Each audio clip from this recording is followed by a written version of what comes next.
হয়েছে অনেক আগে। আমাদের মাননীয় অ্যাক্টিং চেয়ারম্যান 2003 সালের ডিসেম্বর মাসে প্রথম এই মানবিক কাজে আমাকে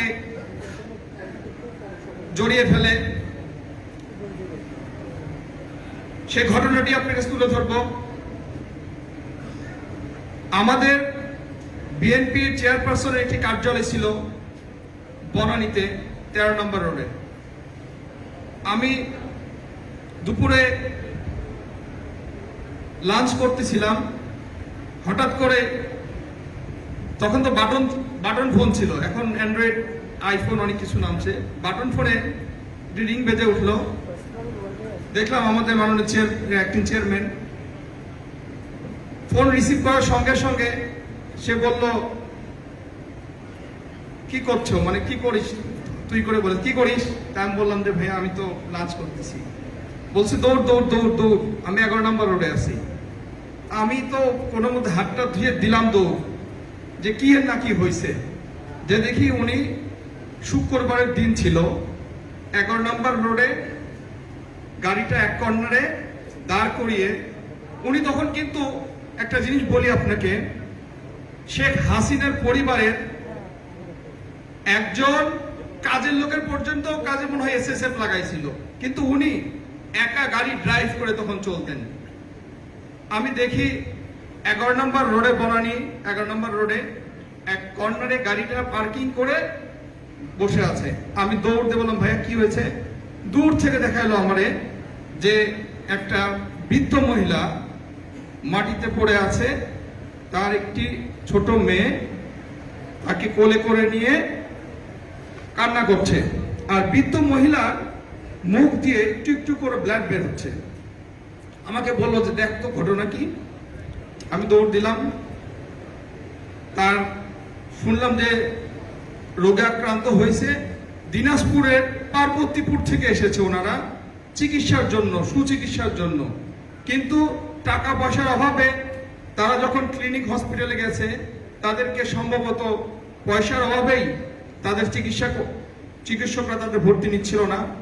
পরে উনি যতক্ষণ পর্যন্ত ওই বৃদ্ধাকে হসপিটালে না নেওয়ার ব্যবস্থা হয়েছে, ততক্ষণ পর্যন্ত দাঁড়ায় ছিল।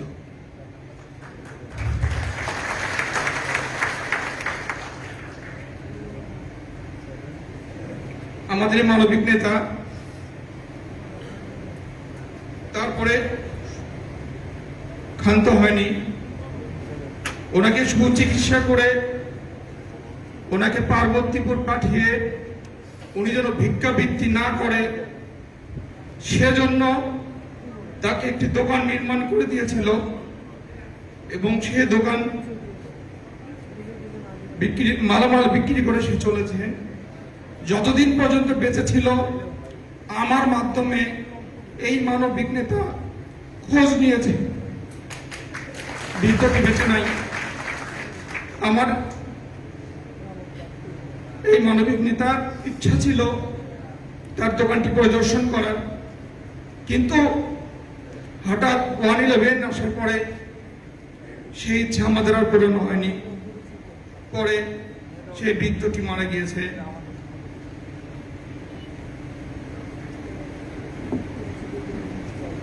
উনি আসলে আরো যত কাজ করেছে, এই কাজগুলো এতটাই মানবিক,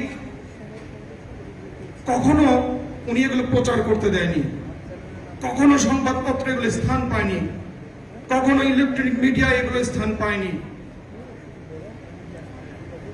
আসলে উনি এসব প্রচার করতে দেয়নি। আমি ব্যক্তিগতভাবে বলবো, উনি সম্ভবত এটাকে ইবাদতের মতো দেখতেন। জনাব তারেক রহমান তখন আরো অনেক কাজ করিয়েছেন। আমি জনাব তারেক রহমানের কিছু অনুসারীকে নিয়ে এসব কাজ করেছি। এই পথ চলা এতটা সহজ ছিল না, অনেক দুর্গম ছিল। বিশেষ করে 1/11 পর যখন স্বৈরাচার হাসিনা সরকার একটি বিতর্কিত নির্বাচনে নির্বাচিত হয়ে এই দেশ পরিচালনা করেছে, তখন আমাদের বিএনপি নেতা কর্মীদের শুরু করলেন খুন আর গুম। এই অসহায় পরিবারগুলো যখন একটি কর্মক্ষম ব্যক্তিকে খুন করা হয়েছে বা গুম করা হয়েছে, সেসব পরিবারগুলোর আর্তনাদে, চিৎকারে, অভাবে, অনাটনে যখন কষ্টে দিনাতিপাত করছিলেন, ঠিক তখন জনাব তারেক রহমান আমাদের গুটি কয়েক ছেলেপেলেদের নির্দেশ দেন তাদের পাশে দাঁড়াতে হবে, তাদের অন্ন, বস্ত্র, শিক্ষা, চিকিৎসা সুনিশ্চিত করতে হবে। তখন আমরা ছুটিয়ে বেরিয়েছি টেকনাফ থেকে তেতুলিয়া, রূপসা থেকে পাথুরিয়া। আমাদের পথ খুব দুর্গম ছিল, কারণ একে আমাদের পয়সা কড়ি ছিল না, দুয়ে এই স্বৈরাচার হাসিনা সরকারের গোয়েন্দা বাহিনী সবসময় আমাদের পিছিয়ে লেগে থাকতেন। আমরা কি করি না করি, প্রতিটা পদে পদে বাধা অতিক্রম করে আমরা এসব কাজ করিয়ে বেরিয়েছি। এই খুন গুম পরিবারের শুধু চিকিৎসা, অন্ন, বস্ত্র, বাসস্থানী আমরা ব্যবস্থা করিনি, প্রতি ঈদ চাঁদে যেন তারা দুটো ভালো খেতে পারে, ভালো পড়তে পারে, সেসব খোঁজ নিয়েছি। আমরা শুরু করেছিলাম 500-এর অধিক পরিবার নিয়ে প্রথমে ঈদ উপহার সামগ্রী তাদের দোরগোড়ায় বাড়ি বাড়ি পৌঁছে দিয়েছি। এরপরে আস্তে আস্তে সেটা 1400-এর অধিক হয়েছে।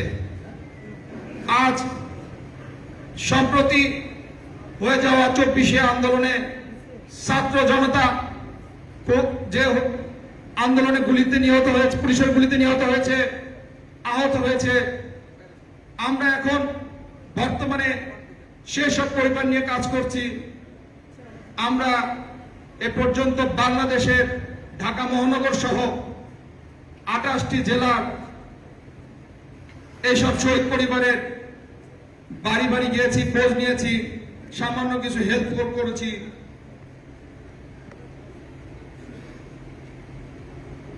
আমরা শুধু তাদের, আমরা এসব পরিবার যেন ঠিকমতো বসবাস করতে পারে, বসবাসযোগ্য ঘর বাড়ি বানিয়ে দিয়েছি। এসব পরিবার যখন বিবাহ দিতে হয়েছে, তাদের পরিবারগুলোর বিবাহ দিয়েছি আমরা জনাব তারেক রহমানের নির্দেশে। সম্প্রতি আমি, মিল্লাত ভাই, আমাদের উলকবি রিজভি ভাই, আমরা চলে গিয়েছিলাম সেই সুন্দরবনের এরিয়ায়। ওখানে একটি পরিবারের বিবাহ উপযোগী মেয়ে আমাদের এই মানবিক নেতা জনাব তারেক রহমানের উপহার সামগ্রী পাঠিয়েছি এবং তার অর্থায়নেই আমরা বিবাহ সম্পন্ন করে এসেছি। আমার এখানে বক্তব্য দেওয়ার তেমন কিছু নেই। আমি কৃতজ্ঞতা জানাবো আজকের প্রধান অতিথি জনাব তারেক রহমানের কাছে, যে উনি এই মানবিক কাজে আমাদের সম্পৃক্ত করার জন্য। আমি আরো ধন্যবাদ জানাবো এখানে উপস্থিত আমাদের উপদেষ্টাগণ, অতিথিগণ, যারা সব সময় আমাদের পাশে আছে, যখন যেটা লাগছে আমাদের দিচ্ছে, আমাদের উৎসাহ দিচ্ছে, আমাদেরকে যাতায়াতের ব্যবস্থা করে দিচ্ছে, যখন যেটা বলছি তারা আমাদের সাথে থাকছে। আমি সর্বোপরি সবাইকে ধন্যবাদ জানিয়ে, আজকে সবার প্রধান অতিথিকে ধন্যবাদ জানিয়ে আমার এই বক্তব্য শেষ করছি। আল্লাহ হাফেজ। বাংলাদেশ জিন্দাবাদ। এখন বক্তব্য রাখবেন আমার প্রিয় নেতা, আমাদের প্রিয় নেতা, বাংলাদেশের নেতা, বিএনপির ভারপ্রাপ্ত চেয়ারম্যান জনাব তারেক রহমান।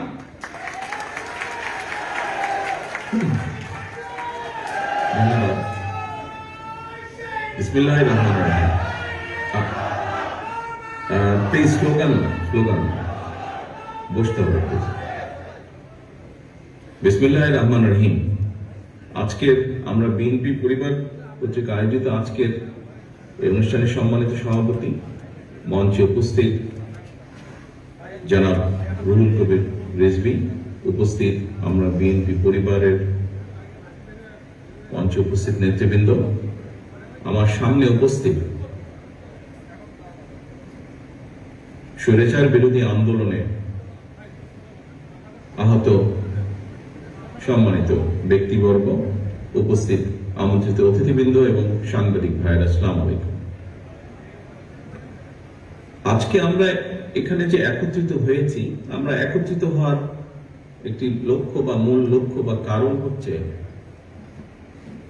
গত 17 বছর ধরে আমরা যে স্বৈরাচারের বিরুদ্ধে আন্দোলন করেছি বিভিন্ন পর্যায়ে, এই আন্দোলনে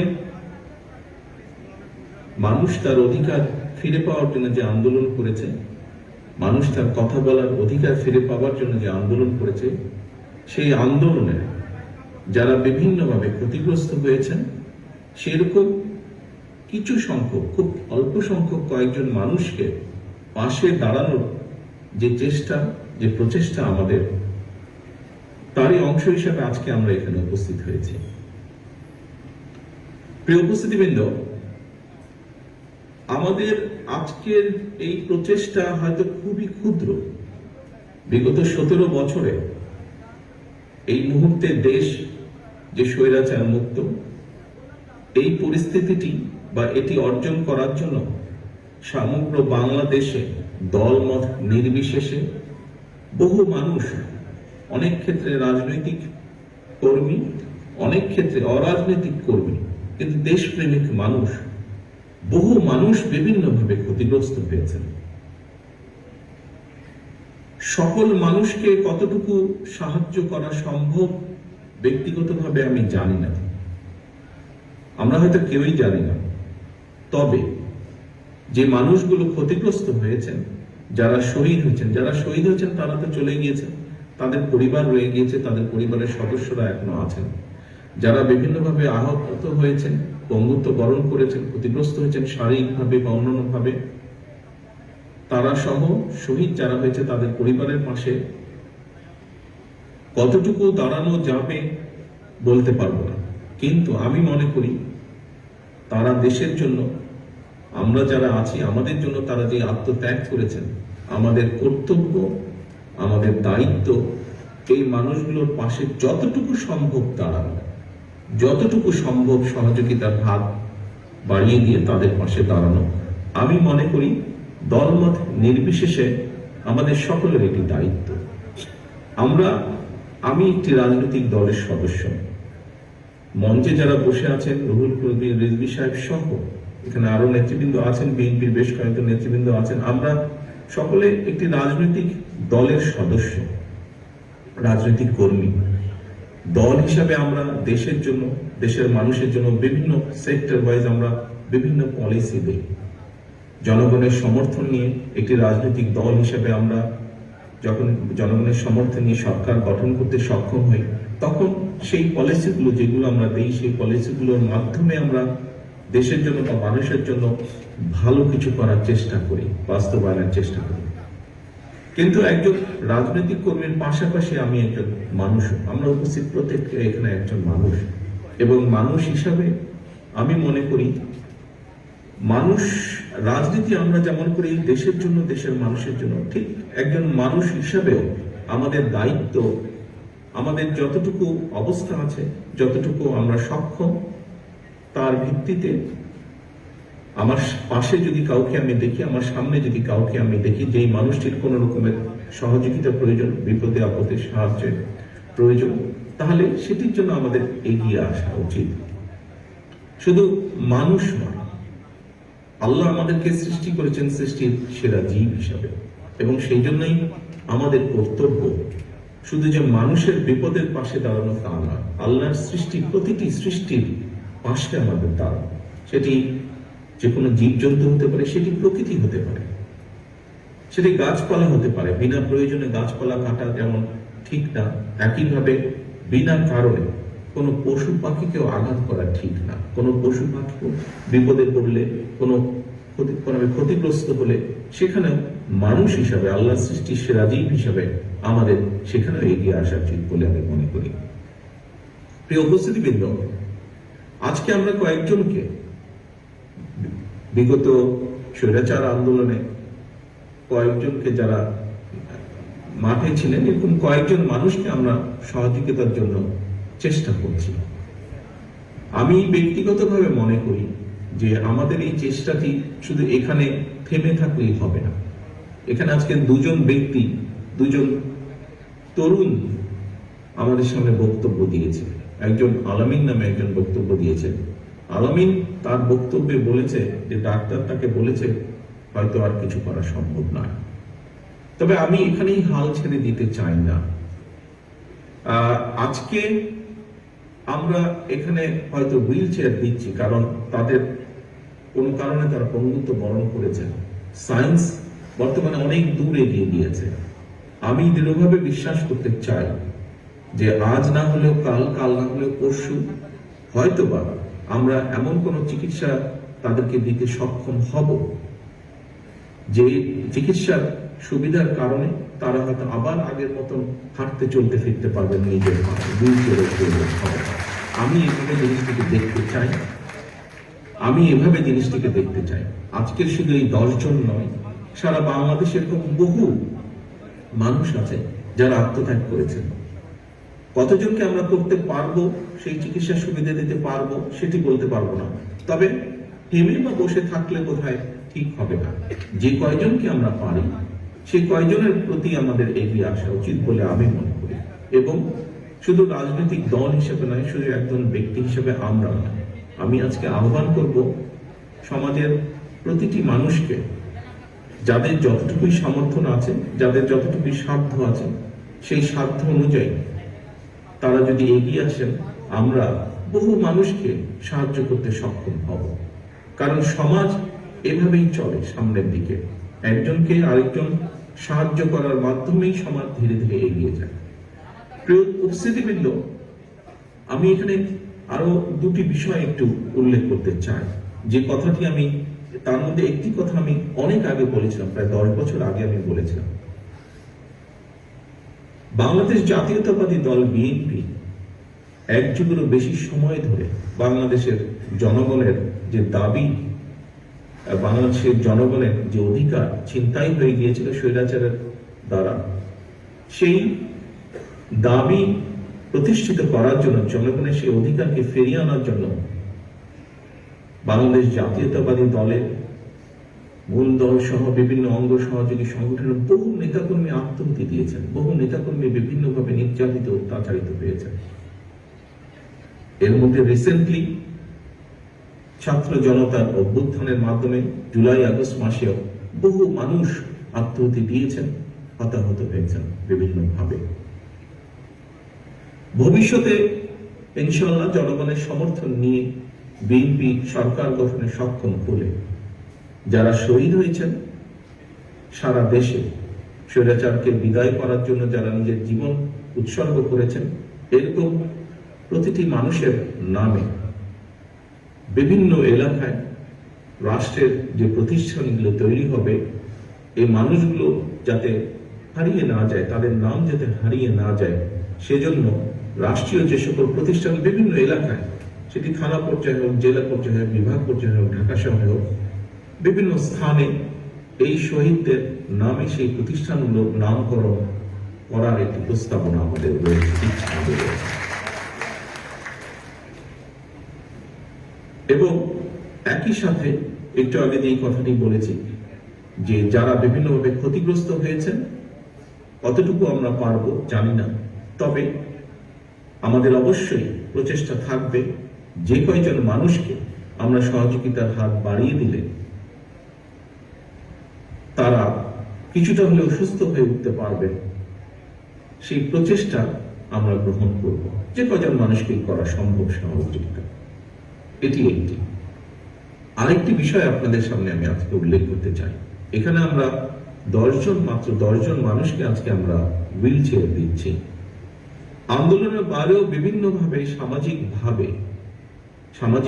ভাবে বহু মানুষ, আমাদের বিভিন্ন পরিবারে বহু মানুষ আছেন যারা বিভিন্নভাবে জন্মগত কারণেই হোক, জন্ম অবস্থা থেকেই হোক, অথবা বিভিন্ন অসুখের কারণেই হোক পঙ্গুত্ব বরণ করতে হয়েছে। বাংলাদেশের সামাজিক অর্থনৈতিক প্রেক্ষাপটে যদি পরিবারের কোনো সদস্য পঙ্গু হয়ে থাকেন, সেই পরিবারের উপরে এটি বেশ একটি বোঝার মতন হয়ে থাকে, সেই পরিবারের কষ্ট অনেক বেড়ে যায়। আমি আমার ব্যক্তিগতভাবে নিজের যেটি ইচ্ছা, এখানে ডক্টর মুকিত আছেন, ডক্টর মুকিতের সাথে এই ব্যাপারে প্রায় বছর 2-3 আগে আমার একবার আলাপ হচ্ছিল। ওনার একটি প্রতিষ্ঠান আছে, যে প্রতিষ্ঠানের মাধ্যমে উনি চেষ্টা করেন যে এই ধরনের মানুষগুলোকে সহযোগিতা করার জন্য, যাতে করে তারা নিজেরা ইন্ডিপেন্ডেন্ট হতে পারে, নিজেরা চলাফেরা করতে পারে, যতটুকু সম্ভব আরেকজনের সহযোগিতা ছাড়া। বিএনপি ইনশাল্লাহ আগামীতে সরকার গঠনে সক্ষম হলে জনগণের সমর্থনে সরকারের পক্ষ থেকে আলাদাভাবে আমাদের একটি উদ্দেশ্য বা লক্ষ্য থাকবে, সমগ্র বাংলাদেশে সে যে পরিবারই সদস্য হোক, সচ্ছল হোক অসচ্ছল হোক, রাষ্ট্রের পক্ষ থেকে আমরা চেষ্টা করব যে সকল পরিবারে এরকম মানুষ আছে তাদের প্রতি সাহায্যের হাত বাড়িয়ে দেওয়া, তাদেরকে সহযোগিতার হাত বাড়িয়ে দেওয়া, যাতে সেই পঙ্গু মানুষগুলো নিজেরা যতটুকু সম্ভব স্বাবলম্বী হতে পারে। প্রিয় উপস্থিতিবৃন্দ, আজকে বক্তব্য অনেক হয়ে গেছে। আমি মনে করি আসলে এখন যতটা বক্তব্য দেওয়া উচিত তার থেকে বরং যতটুকু সম্ভব সময় বাঁচিয়ে সেই সময়টা কাজে লাগানো উচিত। এখানে আমরা বিএনপি পরিবারের উদ্যোগে আজকে উদ্যোগ গ্রহণ করা হয়েছে কিছু মানুষকে সহযোগিতা করা। আমাদের উদ্যোগ থাকবে, আমি আগেও আহ্বান করেছি, এখানে বহু মানুষ আছেন এই ঘরে, আপনাদের সকলের কাছে এবং সাংবাদিক ভাইরা আছে, আপনাদের মাধ্যমে আমি বাংলাদেশের সকল মানুষকে বলতে চাই, কারো মাধ্যমে যাবার দরকার নেই। আপনি নিজে যদি মনে করেন যে আপনি 1 জন হোক, 2 জন হোক, 5 জন হোক, আপনার সামর্থ্য অনুযায়ী আপনি কাউকে সহযোগিতা করতে পারবেন, সেই মানুষটিকে কিছুটা হলো চলাফেরায় হোক বা ভিন্নভাবে হোক স্বাবলম্বী করে দেওয়া, দয়া করে সহযোগিতার হাত বাড়িয়ে দেবেন। কোনো সংগঠনের সাথে জড়িত হওয়ার প্রয়োজন নেই। আপনি সংগঠনের সাথেই যে জড়িত হতে হবে একটি কাজ করার জন্য, নট নেসেসারি। আপনি নিজ উদ্যোগে আপনার অবস্থান থেকে আপনি করতে পারেন। আমরা সকলে যদি সকলের সহযোগিতায় এগিয়ে আসি, আমি দৃঢ়ভাবে বিশ্বাস করি আজ না হলেও কাল না হলেও পরশু আমরা যেরকম একটি বাংলাদেশ নিজেদের মনে কল্পনা করি, সেই বাংলাদেশের সূচনা আমরা দেখতে সক্ষম হব বলে আমি বিশ্বাস করি। পরিশেষে আবারও আজকে যারা এখানে উপস্থিত হয়েছেন সকলে সুস্থতা কামনা করে, বিশেষ করে যে মানুষগুলো পাশে আমরা দাঁড়ানো আজকে চেষ্টা করছি, আমরা যাতে আরো বেশি সংখ্যক মানুষের প্রতি সহযোগিতার হাত বাড়িয়ে দিতে পারি, সেই দোয়া চেয়ে, সেই প্রত্যাশা রেখে আমার বক্তব্য শেষ করছি। আল্লাহ হাফেজ। বাংলাদেশ জিন্দাবাদ। বাংলাদেশ জাতীয়তাবাদী পরিচালনা। অ্যাডভোকেট রুহুল কবির রিজভী আহমেদ।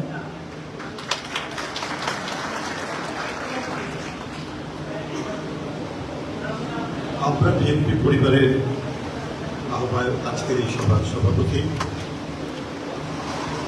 বিশিষ্ট সাংবাদিক আতিকুর রহমান গুলমন এখানে উপস্থিত রয়েছেন।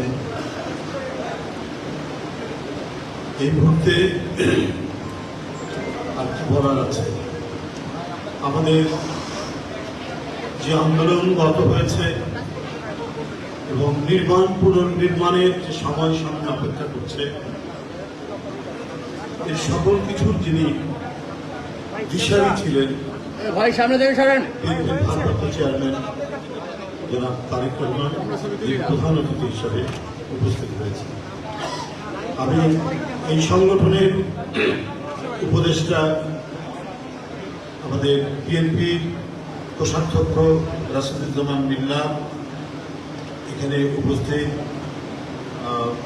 আরও যারা হেলাল, ব্যারিস্টার হেলাল সহসাংগঠনিক সম্পাদক এবং ডক্টর আব্দুল মুহিব এছাড়াও ইঞ্জিনিয়ার আশরাফ, সবাইকে আমি আন্তরিক প্রীতি এবং শুভেচ্ছা জানাচ্ছি। আমি প্রথমে ভেবেছিলাম যে বিএনপি তো একটা সংগঠন আছে, আবার একটি সংগঠন কেন? আমি তখন এর মর্মার্থ বুঝতে পারিনি। চেয়ারম্যান সাহেব আমাকেও বলেছিলেন যে দলের পক্ষ থেকে দ্রুত এই যে এত নিপীড়িত নির্যাতিত মানুষ, এদেরকে সহায়তার জন্য একটা সংগঠন দরকার। এটার নাম কি দেওয়া যেতে পারে? আপনারা শুনলে অবাক হবেন, আমরা দুই তিন দিন চেষ্টা করেও নানা ধরনের নাম জোগাড় করার চেষ্টা করেছি, কিন্তু আমরা বিএনপি পরিবার, ছোট্ট কথা, খুব সাধারণ কথা, কিন্তু খুবই স্পর্শকাতর এবং বিএনপির নেতাকর্মীদেরকে ভীষণভাবে এটা স্পর্শ করে। আমরা বিএনপি পরিবার, এই নামটি স্বয়ং আমাদের ভারপ্রাপ্ত চেয়ারম্যান মহোদয় দিয়েছে। এরপরে যখন এর সাংগঠনিক রূপ দেওয়া হলো, এখানে রুম্মন এবং কৃষিবিদ মিথুনের নেতৃত্বে, এরপরে আমরা যারা রয়েছে আমাদের দলের কাজের বাইরেও বাড়তি কাজ করা তো কঠিন হয়ে ওঠে। যখন এই কমিটি ঘোষিত হলো, এই কমিটি ঘোষণার পরে রুম্মনকে আমরা একভাবে চিনি, মিথুন ছাত্র দল করা ছেলে, এরা কিভাবে এটাকে টেনে নিল। আজকে ভারপ্রাপ্ত চেয়ারম্যান মহোদয়ের সামনে বলবো যে এক অসাধারণ গতিশীল নেতৃত্বে এরা এই মানবধর্মী এবং সেবাধর্মী এই প্রতিষ্ঠানটিকে আমাদের তৃণমূলের দৌড় করায় নিয়ে যেতে সক্ষম হয়েছে কিছুটা, এবং হচ্ছে ক্রমাগত।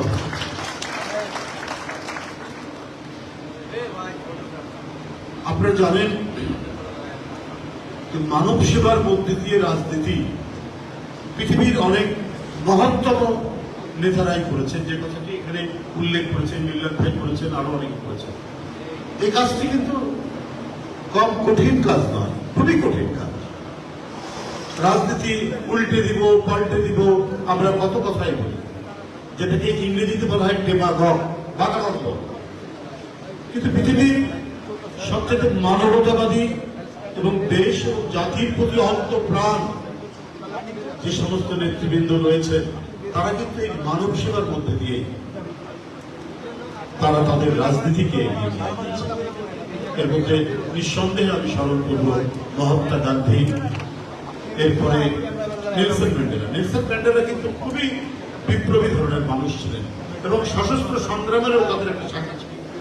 তারপর জীবনের এক মুহূর্তে তার উপলব্ধি হল কারাগারের ভিতরে যে না, এই পথ বোধহয় ঠিক নয়। তিনি মানে গণতান্ত্রিক সংগ্রামের যে নিয়মতান্ত্রিক সংগ্রামটা জারি রাখলেন এবং জেলের ভিতর থেকেই নেতাকর্মীদের নির্দেশ দিলেন, তোমরা গ্রামে গ্রামে ছড়িয়ে পড়ো এবং গ্রামের মানুষদেরকে উদ্বুদ্ধ করো লেখাপড়া শিখতে এবং স্কুলে যেতে। এইটা একটা বাণী আকারে, তার বাণী আকারে কারাগারের ভিতর থেকে তার কর্মীরা, নেতারা, এএনসি বলা হয় যেটাকে, আফ্রিকান ন্যাশনাল কংগ্রেস, তার নেতাকর্মীরা গোটা দক্ষিণ আফ্রিকায় ছড়িয়ে পড়ে এবং একটা বিদ্যুৎ তরঙ্গের তৈরি করে। যে ব্যক্তিটি 27 বছর জেলের মধ্যে, সে তার জাতিকে ভাবছে কত এক্সপেরিমেন্টের মধ্যে দিয়ে। প্রথমে ছিলেন খুবই স্ট্রাগল এবং সংগ্রামশীল, তারপরে সশস্ত্র যুদ্ধের ব্যাপারেও তিনি তারা একটি শাখা করলেন, ওইখান থেকে সরে এসে তারপরে এইভাবে তার দল এবং দলকে জনপ্রিয় করলেন। এসবের দৃষ্টান্ত পৃথিবীর মহত্তম মানুষদের মধ্যে, মহত্তম নেতাদের মধ্যে। তো আমি এই রুম্মন এবং মিথুনের নেতৃত্বে তাদের যে কাজের ধারাটি দেখেছি, এরা অত্যন্ত সহনশীল। আমরাও অনেক সময় বলেছি, রুম্মন তুমি আজকে তো যাওয়ার কথা, এটা আর 2 দিন পিছিয়ে দাও। ওরা কিন্তু কখনোই দেখিনি যে বিরক্ত হয়েছে। আচ্ছা ভাই, কখন যাবে? সকালে যাবেন না বিকেলে যাবেন? এইভাবে আমাদেরকেও যেন তারা একটা পরামর্শ দিয়ে নিয়ে যাচ্ছে, এই কাজের মধ্যে যুক্ত করেছে। এবং আপনাদেরকে আমি বলে রাখি, আমরা তো ছাত্র জীবন থেকেই কাজ করে আসছি, মিছিল করছি, মিটিং করছি, বক্তব্য রাখছি, কত কি করছি ছাত্র জীবন থেকে। কিন্তু এই যে মানবধর্মী সেবামূলক এই কাজটি, এই কাজের সাথে সংযুক্ত হতে পেরে নিজেকে এত ভালো লাগে মনে হচ্ছে যে মানে আমরা বোধহয় সত্যিকার অর্থে যে কাজটি আগেই হওয়ার কথা ছিল সেটি অনেক দেরি হয়ে গেছে, এখন আমরা সেই কাজটি করছি। এই আমরা বিএনপি পরিবারের সাথে যুক্ত থেকে মানে ধরুন গত পরশু দিনই আমরা নদী পার হচ্ছি, একবারে বিস্তীর্ণ ধান ক্ষেত অতিক্রম করছি, একেবারে অজর পাড়াগার ভিতরে ঢুকে সেখানে একটা ছোট স্টেজ করে সে যারা আহত হয়েছেন ঢাকাতে, তাদের মতো ঢাকাতেও আহত হয়েছে, এখন বাড়িতে আছেন, সেখানে গিয়ে আমরা মানে যারা ভারপ্রাপ্ত চেয়ারম্যানের যে শুভেচ্ছা, তার যে সহযোগিতা, এটা পৌঁছে দিচ্ছে। তো এই যে মানে কাজের যে ডাইমেনশন, এই ডাইমেনশনটা আমাদের প্রচলিত রাজনীতির বাইরে আমাদেরকে অন্য একটি জায়গায় নিয়ে গেছে, এবং যার মূল তত্ত্বাবধান এবং যার মূল পৌরোহিত্য এবং অভিভাবকত্ব আমাদেরকে এটা করতে উদ্বুদ্ধ করেছে তিনি তো আমাদের নেতা স্বয়ং তারেক রহমান। রাত্রি 3:30 বাজে হঠাৎ ঘুম ভেঙলো, ভাঙলো, হোয়াটসঅ্যাপটা চেক করলাম, দেখি যে তিনি একটা অনলাইনের একটা নিউজ পাঠিয়েছেন, ফরিদপুরের নগরকান্দায় বিএনপির নামধারী কোন লোক একজন গরিব লোকের বাড়ি ভেঙেছে। আমি খবর দিলাম মিথুনকে, মিথুন আমার বাসার কাছে থাকে, মিথুন চেয়ারম্যান সাহেব খবর দিয়েছেন এটা খোঁজ নেওয়ার জন্য, চলো আমরা চলে যাই। এই যে একটা স্প্রিট, আরে কখন ঘুম থেকে উঠবো, আচ্ছা ঠিক আছে কালকের দিন আসুক যায়, কিন্তু এত রাত্রে উনি যে দিয়েছেন এটা যে আমাদেরকে কতটা প্রাণিত করেছে, কতটা উদ্বুদ্ধ করেছে। মিথুন বললো যে এখন ইয়েকে কি বলে যে আমরা রুম্মনকে কি করে ফেলবো, যেভাবে হোক ধরো।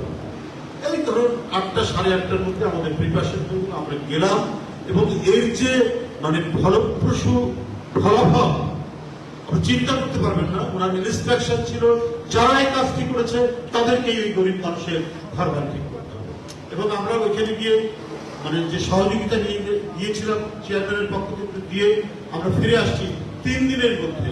সেই লোকটি আমার বাসায় এসে বলেছে যে আমাকে বহিষ্কার করেন না, আমি তার সব বাড়ি ঘর ঠিক করে দিয়েছি। বিষয়টা হলো যে এইরকমই, যদি একটা কাজের পিছনে আন্তরিকতার যদি তাগিদ থাকে, সত্য তাগিদ থাকে, এবং আমাদের কাজ যদি ন্যায় ধর্মী হয়, সত্য ধর্মী হয়, আমাদের কাজের মধ্যে যদি ন্যায্যতা থাকে, সেই কাজ কোনোদিন ব্যর্থ হতে পারে না। সেই কাজের মধ্যে যদি সংশয় থাকে, ভণ্ডামি থাকে, সেই কাজের মধ্যে যদি দ্বিধা থাকে, সেই কাজ ব্যর্থ হবে। শেখ হাসিনার এই 15 বছরের দুঃশাসনে কত অপপ্রচার করেছে, কত ধরনের ন্যারেটিভ তৈরি করেছে, কত কি করেছে। বিএনপি যদি আসে ক্ষমতায় তাহলে 1 লক্ষ লোক মারা যাবে, 10 লক্ষ লোক মারা যাবে, স্বয়ং ওবায়দুল কাদের বলেছে।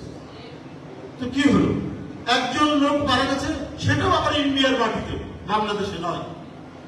এনামুল হক স্বামী নাকি না, এনামুল হক স্বামী না, ইশাক আলী পান্না, ইশাক খান পান্না, রাই ছাত্রলীগের নেতা। তো এই যে আপনার অপপ্রচার করা, অপপ্রচার দিয়ে বিভ্রান্ত করার চেষ্টা করছে, কিন্তু ক্রমান্বয়ে মানুষ কিন্তু স্পষ্ট হচ্ছে। মেঘ সরে গেলে আকাশ যেমন নির্মল হয়, ঠিক আমাদের রাজনৈতিক অঙ্গনও নির্মল হয়ে আসছে। যখন দেখলাম যে প্রাইমারি স্কুলের শিশু, হাই স্কুলের ছাত্র এবং কলেজ ইউনিভার্সিটির ছাত্ররা এক কাতারে দাঁড়িয়ে একটি কাফেলা তৈরি করে শেখ হাসিনাকে পালাতে বাধ্য। কিন্তু আমাদের চেয়ারম্যান তার যে অটল, অব্যয় এবং প্রত্যয়দীপ্ত তার যে আহ্বান, এই আহ্বানের মধ্যে দিয়ে যে পটভূমি রচিত হয়েছিল, তার মধ্যে দিয়ে এই তারুণ্যের যে উচ্ছ্বাস, এই উচ্ছ্বাসে তাকে চলে যেতে হলো। এই হাসিনা বলেনি যে মালয়েশিয়াতে তারেক রহমানের মিল আছে, কারখানা আছে, 17 বছর জোর করে মানুষকে গুলি করে, বিএনপির নেতা কর্মীদেরকে কি বলে গুম করে, অদৃশ্য করে, এত কিছু করার পরে কই একদিনও তো ওই কোথায় মিলটি, কোথায় কারখানাটি, মালয়েশিয়ার কোন জায়গায় সেটি স্থাপিত, সেটি দেখাতে পারলেন না। বিএনপি যখন ক্ষমতায় তখন তিনি এই কথাগুলি বলেছেন, অথচ দেখুন বিএনপি ক্ষমতায় এই কথা বলার জন্য আপনার শেখ হাসিনাকে কিন্তু গ্রেপ্তার করেনি বিএনপি, বা তার কোন দলের লোকজনকে গ্রেপ্তার করেনি, একটা মিথ্যা বারবার অপপ্রচারের জন্য করেছে। তো ক্ষমতা আসার পরে দেখালে না কেন, কি ইন্ডাস্ট্রির নাম কি, সেই কারখানার নাম কি, দেখাতে পারে। এইভাবে একটা মিথ্যা বয়ান তৈরি করে তারা মানুষকে বিভ্রান্ত করার চেষ্টা করছে। তাই আমরা বলি যেটা সত্য সেটার পক্ষে থাকা দরকার। আমি বক্তব্য আর বাড়াবো না, শুধু একটি কথা আমার কেন জানি বলতে খুব ইচ্ছে করছে। আজকেই দেখলাম আমরা সবাই বিএনপি সহ সব গণতান্ত্রিক দল যে সরকারটিকে সমর্থন করেছে, সেই সরকার দেশ চালাচ্ছে, ঠিক আছে, আলাপ আলোচনা তর্ক বিতর্কের মধ্যে দিয়ে থাকবে, কিন্তু সমর্থন এটা করেছে। কিন্তু আজকে গতকালকে আন্তর্জাতিক একটি গণমাধ্যমে যে কথাটি বলেছেন প্রধান উপদেষ্টা, এইখানে কিন্তু একটা বড় ধরনের প্রশ্ন আমাকে সবসময় আমার মনের মধ্যে 4 বছর লাগবে সংস্কার করতে। কেন? সংস্কার তো যুগে যুগে বিপ্লব আন্দোলনের নেতৃত্ব দিয়েছে পলিটিক্যাল পার্টি তৈরি করেছে, কনস্টিটিউশন, পার্লামেন্ট। এটা তো আমরা ইউরোপের ইতিহাসে দেখছি, সেই 1215 সাল থেকে এখন পর্যন্ত। এটা তো রাজনীতিবিদদের অবদান। সেই ক্ষেত্রে বলা হয়েছে যে ঠিক আছে, এখানকার যারা সুশীল সমাজ, বিজ্ঞ সমাজ বা অন্তর্বর্তীকালীন যে সরকার, তারা একটা পরামর্শ দিক সংস্কারে। কিন্তু এই সংস্কার বাস্তবায়ন করতে কি বলে যে 4 বছর লাগবে, যে অবাধ সুষ্ঠু নির্বাচনের জন্য আমাদের লড়াই, যে কথা বলার স্বাধীনতার জন্য আমাদের লড়াই, যে বাচ্চারা আজকে যাদের 20, 22, 25 বছর বয়স, যারা ভোট দিতেই পারেনি, ভোট দেওয়াই জানে না, তারা আর কতদিন বঞ্চিত হয়? এটা তো অন্তর্বর্তীকালীন সরকার হবে গণতন্ত্রের প্রতীক, গণতন্ত্রের মডেল। তারা সেটি না করে এই যে প্রলম্বিত করা এক ধরনের, আমার মনে হচ্ছে কোথাও জানে একটা কোনো জটিলতা হচ্ছে, যেখানে একটি গণতন্ত্র চর্চা এবং রাষ্ট্রের গণতান্ত্রিক বিকাশ গড়ে তোলার ক্ষেত্রে কোথাও কোনো সমস্যা হচ্ছে। না হলে এই কথাটি উনি কেন বলছেন, কেন তিনি এত লম্বা সময়ের কথা বলছেন? এটা তো লম্বা সময়ের কথা নয়। সরকারের মধ্যেই কোথাও কোনো জায়গায় ঘাপলা আছে। এই সরকারের মধ্যেও কেউ নানা ধরনের কোনো কি বলবো, কোনো মাস্টার প্ল্যান আছেন কিনা, এইটা এখন আমাদেরকে ভাবিয়ে তুলছে। আমরা এই কথা গতকাল বলিনি, গত পরশু দিনই বলিনি। আমরা বলেছি দ্রুততর সময়ের মধ্যে নির্বাচন দিতে, কিন্তু গতকালকের এই কথাটির পর আমাদেরকে সত্যিকার অর্থেই ভাবিয়ে তুলছে। উদ্দেশ্যটি কি সেটা মানুষ জানতে চায়। আজকে এই আমরা বিএনপি পরিবারের এই অনুষ্ঠানে আমাদের সম্মানিত ভারপ্রাপ্ত চেয়ারম্যান তিনি সম্মতি দিয়েছেন। আমি যখন প্রথমেই শুনেছি, রুম্মন আমাকে জানিয়েছে, আমরা এত আনন্দিত হয়েছি। আমাদের ওইরকম কন্ট্রিবিউশন হয়তো রাখতে পারিনি ওদের সাথে, কিন্তু আপনি যে সংগঠনটি করেছেন এত সমন্বয়, এত চমৎকার ভাবে, এখানে কোনো প্রতিযোগিতা নেই, কে আহ্বায়ক হবে, কে সদস্য সচিব হবে, কে কনুই দিয়ে ফেলবে, কেউ না। প্রত্যেকেই যেন একটা উদ্বুদ্ধ হওয়া কিছু মানুষ, যারা ভারপ্রাপ্ত চেয়ারম্যানের তার যে চিন্তা এবং দর্শন এবং মানব কল্যাণের যে মহান ব্রত, সেইটিকে যেন সারা দেশে ছড়িয়ে দিচ্ছে। সবার কল্যাণ কামনা করছি। 5ই আগস্ট পূর্বে আন্দোলন সংগ্রাম করতে গিয়ে পঙ্গুত্ব বরণ করেছিল, তাদের এই হুইল চেয়ার অনুষ্ঠানের সম্মানিত সভাপতি, আমরা জিয়া পরিবারের আতিকুর রহমান রুম্মন, উপস্থিত থাকবেন প্রধান অতিথি হিসাবে বিএনপির শহীদ রাষ্ট্রপতি জিয়াউর রহমানের পুত্র এবং শহীদ রাষ্ট্রপতি শহীদ খালেদা জিয়ার সুযোগ্য সন্তান, বিএনপির ভারপ্রাপ্ত চেয়ারম্যান এবং গত 17 বছর যাবৎ যার নেতৃত্বে আমরা আন্দোলন সংগ্রাম করেছি, সে আমাদের প্রিয় নেতা জনাব তারেক রহমান। উপস্থিত আছে বিশেষ অতিথি হিসাবে ছাত্রদলের সাবেক নির্বাচিত সভাপতি, বিএনপির সিনিয়র যুগ্ম মহাসচিব রুহুল কবির রিজভী। উপস্থিত আছেন রশিদুজ্জামান মিল্লাত, আমাদের ট্রেজারার,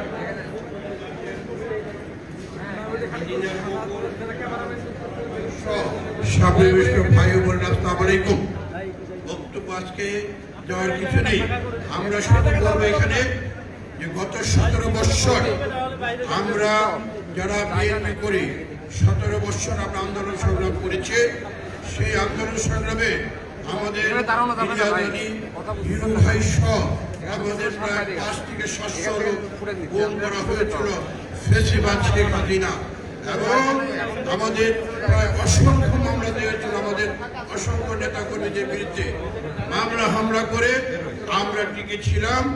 5ই আগস্টের পূর্বে এই দেশের ছাত্র জনতা মিলে মাত্র 22 থেকে 25 দিনের মাথায় স্বৈরাচার ফেসিবাদ শেখ হাসিনাকে বাংলার মস্তক থেকে বিতাড়িত করেছে। এই কথাটি বলার উদ্দেশ্য এটাই, আমরা 17 বছর কলম সবাই রাজপথে ছিলাম, জেল জুলুম হুলিয়া সবার প্রতি ছিল। অসংখ্য নেতাগুলো কষ্ট করেছে, অনেকের পা হারিয়েছে, জীবন করেছে, তারপরেও কোনো আমরা হাল ছাড়ি নেই। আমাদের নেতা তারেক রহমান যেভাবে নির্দেশ দিয়েছে সেভাবে আমরা আন্দোলন সংগ্রাম করছি। আন্দোলন সংগ্রাম করে ফেসিবাদের পতন হয়েছে। আজকে আমরা লক্ষ্য করি যে ফেসিবাদ শেখ হাসিনার তারা আবার চেষ্টা করছে বাংলাদেশের মাটি থেকে খোলা পানিতে মাছ শিকার করে প্রচেষ্টা চালাচ্ছে। আমরা তাদেরকে হুঁশিয়ার করে দিতে চাই, যতই চেষ্টা করুন আর বাংলাদেশের ফেসিবাদের সৃষ্টি হবে না। আজকে আমি এখানে স্পষ্ট ভাষায় বলতে চাই, এই অন্তর্বর্তী সরকারের প্রধান ডক্টর ইউনূস সাহেবের মামলা যদি হাইকোর্টে উঠে যায়, আমাদের নেতা তারেক রহমানের মামলা কেন উঠলো না? আমরা এই জিজ্ঞাসা আজকের এই সরকারের কাছে, আইন উপদেষ্টার কাছে, অবিলম্বে তারেক রহমানের নামে মিথ্যা মামলা প্রত্যাহার করতে হবে এবং তাকে বাংলাদেশে এসে রাজনীতি করার সুযোগ করে দিতে হবে। এটাই আজকে আমাদের দাবি হোক। আর আজকে যারা পরিবার আয়োজন করছে তাদেরকে আমি আবারও ধন্যবাদ জানিয়ে আমি আমার বক্তব্য শেষ করছি। শহীদ জিয়াউর হোক, খালেদা জিন্দাবাদ, তারেক রহমান জিন্দাবাদ। আসসালামু আলাইকুম। মানুষের কল্যাণে কাজ করে, যে পরিবার যে দেশের উন্নয়নের কাজ করে, জিয়াউর রহমান যে উন্নয়নের একটা ফাউন্ডেশন করেছেন সেটাকে এগিয়ে নিয়ে যাওয়ার জন্য কিন্তু আজকে উনি সেই পথ ধরেছেন। আমরা জানি উনি তৃণমূলে প্রতিটা ইউনিয়নে ঘুরেছেন, ঘুরে কিন্তু মানুষের মনের ভাব বুঝেছেন।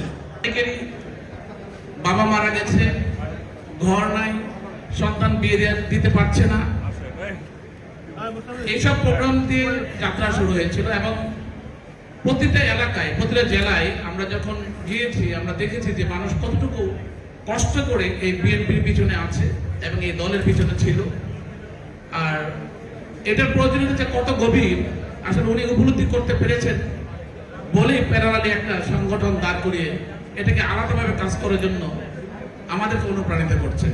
আজকে ওনার এই প্রোগ্রামগুলো কিছুদিন আগে আমরা করলাম চক্ষু সেবা, তার কিছুদিন আগে হুইল চেয়ার আবার হয়ে গেছে, এখন আবার হুইল চেয়ার হচ্ছে। তো এগুলো কিন্তু প্রোগ্রামগুলো দেওয়ার মানে হলো যে আমাদেরকে উৎসাহিত করা। সমাজে যারা বিত্তশালী আছেন সারা বাংলাদেশে ওনারা এগুলো করবেন, কারণ টাকা পয়সা অনেকেরই আছে কম বেশি, কিন্তু কেউ দেয় কেউ দেয় না। যদি আমরা সবাই মিলে পাশে থাকি, এই সাধারণ মানুষের পাশে, তাহলে হয়তো ওনারা উপকৃত হবেন। আমি একটা জিনিস আপনাদেরকে স্মরণ করাই দিই। আপনারা জানেন সালমান এফ রহমান হাজার কোটি টাকা ঋণ করেছেন, অর্থ পাচার করেছেন এবং হাজার কোটি উনি ব্যাড ট্যাক্স দেননি এবং এই সরকারের রিজার্ভের একটা বিরাট অংশ উনি ঋণ নিয়েছেন। আজকে ঋণ খেলাপি এই সালমান এফ রহমান জেলে আছেন। আমি মনে করি আজকে এই যে হুইল চেয়ার যারা আজকে নিচ্ছে, একটা হুইল চেয়ারের দাম কত, একটা গরিব মানুষের একটা ঘরের দাম কত, একটা জিনিস ভাবতে হবে যে যারা এই অর্থ আত্মসাৎ করে আজকে জেলে আছে তাদের চাইতে এই হুইল চেয়ার যারা আজকে নিচ্ছে তারা অনেক সুখে আছে। কারণ তাদেরকে ওই জেলের চিন্তা করতে হয় না, তাদের ঋণের চিন্তা করতে হয় না, তাদেরকে হাজার কোটি টাকা ঋণের বোঝা তাদের মাথায় নেই। কিন্তু ফ্যাসিস্ট হাসিনা এই ঋণ করতে করতে ইনডাইরেক্টলি কিন্তু তাদের মাথায় একটা ঋণের বোঝা দিয়ে গেল। আজকে দেখেন 18 লক্ষ কোটি টাকা যেখানে ঋণ এসেছে, 17 লক্ষ টাকা পাচার হয়েছে এবং প্রত্যেকটা নাগরিকের মাথায় প্রায় 1 লক্ষ টাকার মতো একটা ঋণের বোঝা এসেছে। এই হুইল চেয়ার আজকে যে নেবে সেও কিন্তু 1 লক্ষ টাকা ঋণের বোঝা তার মাথায় আছে। তাহলে আমি মনে করি যে সাধারণ মানুষ আমরা যারা আছি, যারা সৎ এবং মানবতাপূর্ণ জীবনযাপন করছি, আমাদের জীবন তাদের থেকে অনেক ভালো। আজকে এই মানবতা নিয়ে কিন্তু এগিয়ে যাচ্ছেন আমরা বিএনপি পরিবার এবং আমাদের বিএনপি ভারপ্রাপ্ত চেয়ারম্যান তারেক রহমান সাহেব। উনি যে মানবতা দেখিয়েছেন, যে ভালোবাসা দেখিয়েছেন, যে সততা দেখিয়েছেন, বিএনপিকে যেভাবে আঁকড়ে ধরে রেখেছেন, কখনো কোনো নেতা কর্মীকে উনি শাসন করেছেন, কখনো আন্দোলন সংগ্রামে উৎসাহিত করেছেন। প্রতিটা পদক্ষেপে উনি তার নৈপুণ্য দক্ষতা দিয়ে কিন্তু আজকে বিএনপিকে এই জায়গায় নিয়ে এসেছেন। আমি মনে করি আমাদের নেতা বিএনপির ভারপ্রাপ্ত চেয়ারম্যান তারেক রহমান সাহেব উনি এই যাবৎকালে সর্বশ্রেষ্ঠ নেতা হিসাবে আবির্ভাব হয়েছেন। তারেক রহমানের ব্যাপারে আমরা বিএনপি পরিবার হওয়ার আগের থেকেই রুমন ভাইয়ের কারণে এবং এখানে যারা কাজ করছে ওনাদের কারণে এই সংগঠনের সাথে বেশ কিছু সম্পৃক্ততা আমার ছিল, সংশ্লিষ্টতা ছিল। একই সাথে আজকের প্রধান অতিথি আরেকটি সংগঠন চালান, যেটা মানবিক সেবা ক্ষেত্রে জিয়া রহমান ফাউন্ডেশন, সেখানে ওনার সাথে কাজ করেছি। অত্যন্ত প্রচার বিমুখ মানুষ, নীরবে নিভৃতে লক্ষ লক্ষ সমাজের সুবিধা বঞ্চিত এবং আমাদের দলীয় নেতাকর্মী যাদের বিভিন্ন ধরনের সাহায্য সহযোগিতা প্রয়োজন উনি করে গেছেন, দীর্ঘদিন ধরে করে গেছেন। অনেকদিন আগে আমার বাবা ওনার থেকে একটি গল্প শুনেছিলাম। চট্টগ্রামের দুটি অত্যন্ত জনপ্রিয় সঙ্গীত শিল্পী জুটি ছিল, শ্যাম সুন্দর বৈষ্ণব এবং শেফালি ঘোষ। আজকে প্রধান অতিথির সম্মানিত পিতা, আমাদের সকলের নেতা, বাংলাদেশের স্বাধীনতার ঘোষক শহীদ রাষ্ট্রপতি জিয়া রহমান, উনি যখন জীবিত ছিলেন একদিন ওনার সাথে এই দুজন দেখা করলেন, শ্যাম সুন্দর বৈষ্ণব এবং শেফালি ঘোষ। উনি কিছু বললেন, উনি শুনলেন। পরে ওনারা যাওয়ার পরে ওনাদের জন্য একটি মার্কেটে দুটি দোকান এবং থাকার জন্য একটি বাড়ির ব্যবস্থা করে দিলেন। এবং উনি খুবই অনাড়ম্বর ভাবে এটা করেছেন, অনানুষ্ঠানিক ভাবে করেছেন, তেমন কেউ জানতো না। ওনারই সুযোগ্য সন্তান দেশনায়ক তারেক রহমান সাহেব এই বিগত 17 বছর থেকে আজ পর্যন্ত আমাদের দেখা এমন অনেক কর্মকাণ্ড করেছেন, যা যদি ভাষায় লিখতে চায়, প্রকাশ করতে চায়, যুগ যুগ লেগে যাবে। কিন্তু উনি নীরবে নিভৃতে এবং এই সরকারে সহায়তা করেছেন যেন এটা প্রচার করা না হয়। তাহলে আজকে অনুষ্ঠান কেন? আজকে অনুষ্ঠানগুলো আমরা বিএনপি পরিবার সহ সবাই করছি যাতে ওনার মতো আমরা সকল বাংলাদেশিদেরকে মানবতার সেবায় এগিয়ে আসার জন্য উদ্বুদ্ধ করতে পারি। আমাদের নেতা শুধু একজন দূরদর্শী এবং দক্ষ সংগঠকই নয়, নেতাই নয়, উনি একজন অত্যন্ত মানবিক গুণাবলী সম্পন্ন একজন ব্যক্তিত্ব, যিনি নীরবেই সমাজ সেবা করে গেছেন, মানবতার সেবা করে গেছেন। আজকের অনুষ্ঠানের আয়োজকদেরকে ধন্যবাদ জানাই। একই সাথে আমরা সবাই মিলে এই প্রার্থনা করি আমাদের নেতা দেশনায়ক তারেক রহমান যেন দীর্ঘজীবী হন এবং বাংলাদেশিরা প্রকৃত তারেক রহমানকে যেন চিনতে পারে এবং উনি যেন দিন শেষে ওনার কর্মের প্রতিদান আমাদের থেকেই পান। সবাইকে ধন্যবাদ। বাংলাদেশ জিন্দাবাদ, বাংলাদেশ জাতীয়তাবাদী দল জিন্দাবাদ। শহীদ জিয়া অমর হোক, দেশনেত্রী বেগম খালেদা জিয়ার রোগ মুক্তি কামনা করছি। আমার নেতা, প্রাণপ্রিয় নেতা দেশনায়ক তারেক রহমান জিন্দাবাদ। আসসালামু আলাইকুম। ধন্যবাদ। বিভিন্ন অঞ্চলে 144টি পরিবারকে মাসিক ভাতা প্রদান, গুম খুনে ক্ষতিগ্রস্ত পরিবার ও আহত নেতাকর্মীদের চিকিৎসা ও পুনর্বাসন, নিজ উদ্যোগে 5টি বাড়ি নির্মাণ করে দিয়েছেন, যার মধ্যে 3টির কাজ সম্পূর্ণ হয়েছে। শিক্ষায় সহায়তা, প্রায় 150 শিক্ষার্থীর শিক্ষার দায়িত্ব নিয়েছেন, যাদের মধ্যে কয়েকজন চিকিৎসক, প্রকৌশলী এবং সামরিক কর্মকর্তা হয়েছেন। প্রতিষ্ঠিত শিক্ষার্থীরা চিকিৎসক ও প্রকৌশলী হয়ে দেশের সেবায় কাজ করছেন। অসহায়দের পড়াশোনার সুযোগ তৈরি করে তাদের ভবিষ্যৎ গড়তে নিরলস ভূমিকা পালন করেছেন। বিশেষ উদ্যোগ, বগুড়ার একটি দৃষ্টিহীনদের মাদ্রাসার দায়িত্ব গ্রহণ করেন। চিকিৎসার মাধ্যমে দৃষ্টিহীন মাদ্রাসার 7 জন শিক্ষার্থীকে সুস্থ করে তোলেন। গুম খুন হওয়া ব্যক্তিদের পরিবারগুলোর মধ্যে 3 জনের বিয়ের আয়োজন করেন জনাব তারেক রহমান নিজ উদ্যোগে। ফেনী, বগুড়া ও সাতক্ষীরায় এই 3 বিয়ের আয়োজন করে আজকের এই সংগঠন আমরা বিএনপি পরিবার। চব্বিশের গণ অভ্যুত্থানে নিহত সবুজ মিয়ার পরিবারের পাশে দাঁড়িয়ে তার পিতার চিকিৎসার ব্যবস্থা করেছে ত্রাণ ও পুনর্বাসন কার্যক্রম। প্রথমে বৃদ্ধ এবং এতিম এমন 25টি পরিবারের দায়িত্ব নেন জনাব তারেক রহমান। 2009 সাল থেকে 2024 সাল পর্যন্ত পর্যায়ক্রমে এই সংখ্যা 1300 ছাড়িয়েছে। 2024 সাল পর্যন্ত 12 জনের কৃত্রিম হাত পা সংযোজনের ব্যবস্থা করে দিয়েছেন। বন্যা দুর্গত এলাকার মানুষকে সহায়তা করতে আমরা বিএনপি পরিবার সংগঠনের মাধ্যমে ত্রাণ সরবরাহ করেছেন। ফেনী সদর হাসপাতালে ওষুধের সংকট দেখা দিলে তা পূরণে সহায়তা করেছেন। 5টি এতিমখানা পরিচালনা করছেন। গুম, খুন ও নির্যাতনের শিকার পরিবারের পাশে দাঁড়ানো।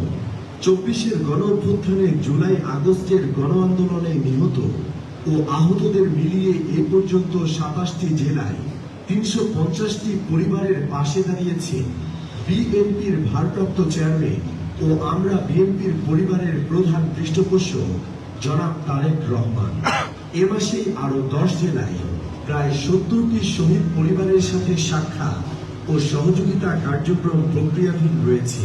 তারেক রহমান শুধু বিএনপির রাজনৈতিক নেতৃত্বেই নয়, আহত নিহত গুম খুনের শিকার হওয়া পরিবার ও সুবিধা বঞ্চিত সাধারণ মানুষের পাশে দাঁড়িয়ে মানবতার সেবায় নিজেকে নিবেদন করেছেন।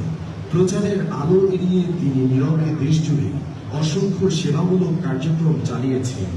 দেশের রাজনৈতিক সংকট ও দমনপীড়নের মধ্যেও তারেক রহমানের এই মানবিক কার্যক্রম এবং রাজনৈতিক কৌশল তাকে একজন অসাধারণ নেতা হিসেবে প্রতিষ্ঠিত করেছে, যা আজ দেশ ছাড়িয়ে বিশ্বজুড়ে প্রশংসিত। সম্মানিত পৃষ্ঠপোষক জনাব তারেক রহমান, স্লোগান জন্য প্লিজ। প্রিয় উপস্থিতি, এ পর্যায়ে আপনাদের মাঝে বক্তব্য নিয়ে আসছেন বিএনপির কোষাধ্যক্ষ এবং আমরা বিএনপি পরিবারের প্রধান পৃষ্ঠপোষক স্লোগান মাননীয় প্লিজ। স্লোগান অত্যন্ত সুশৃঙ্খল প্রধান কাছে যাচ্ছেন। স্লোগান মাননীয়, স্লোগান মাননীয়, স্লোগান মাননীয়, স্লোগান মাননীয় প্লিজ। প্রিয় উপস্থিতি, এ পর্যায়ে আমাদের মাঝে বক্তব্য নিয়ে আসবেন আমরা বিএনপি পরিবারের উপদেষ্টা জিয়া বলতে হবে, জিয়াউল আহসান বলতে হবে। জিয়াউল আহসান যদি অন্য কোনো নামে তার না হয়, মনে রাখবেন জিয়াউল আহসান বা খুনি জিয়াউল আহসান। এই কথাটা না বললে আমরা কিন্তু আমাদের ইতিহাস ঐতিহ্যের উপর আঘাত করব। আচ্ছা, তারপরে আরেকটি বিষয় হচ্ছে আমাদের খেয়াল রাখতে হবে আমাদের শহীদ জিয়ার সবচেয়ে বড় আদর্শ কি ছিল। আমরা এই কিছুদিন আগে আমাদের 7ই নভেম্বর গেল, এই 7ই নভেম্বর আমরা যদি স্মৃতিচারণ করি তাহলে আমরা একটা শিক্ষা কিন্তু জিয়াউর রহমান রেখে গিয়েছেন। সেটা কি? বাংলাদেশে কর্নেল তাহের, ব্রিগেডিয়ার খালেদ মোশাররফ, আরো অনেকেই দেশপ্রেমিক ছিল, মুক্তিযোদ্ধা ছিল। জিয়াউর রহমানও তাই ছিলেন, কিন্তু একটা জায়গায় জিয়াউর রহমানের পার্থক্য ছিল, জিয়াউর রহমান নীতিবান ছিলেন।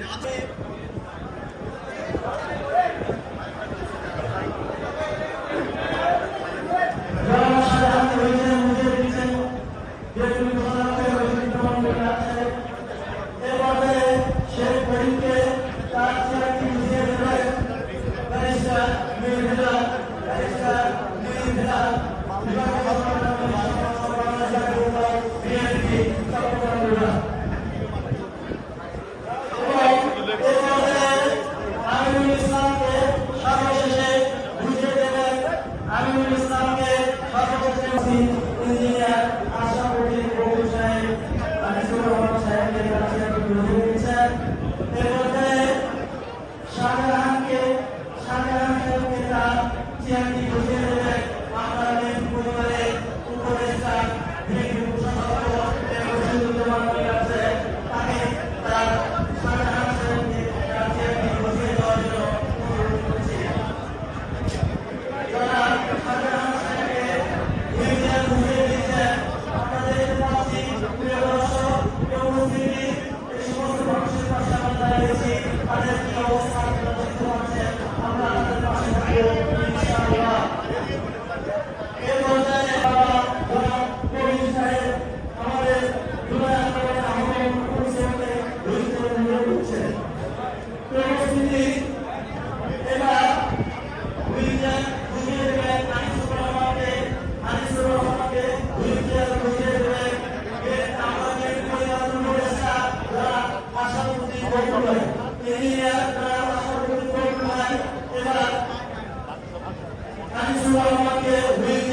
বলে নয়, এই ফ্যাসিস্ট হাসিনার বিরুদ্ধে আমরা অনেক প্রজেক্টের বিরুদ্ধে কথা বলেছি। এই হলে আমরা অনেক সেমিনার করেছিলাম আমরা অ্যাসোসিয়েশন অফ ইঞ্জিনিয়ার্স বাংলাদেশের পক্ষ থেকে, যে রামপালের বিরুদ্ধে আমরা কয়লা ভিত্তিক প্ল্যান্ট বাংলাদেশে চলবে না, সারা বিশ্বে কয়লা ভিত্তিক প্ল্যান্ট উঠে যাচ্ছে, আমরা কেন বাংলাদেশে করবো, কিছুদিন পর তো বন্ধ হয়ে যাবে। আজকে দেখেন কয়লা ভিত্তিক রামপাল প্ল্যান্ট কি চলে? আমাকে কয়লা আনতে হয় ভারত থেকে, ভারতের এই সস্তা করে বস্তা মার্কা কয়লা এনে আমাদেরকে চালাতে হবে। আর পাশাপাশি দেখেন সারা বাংলাদেশ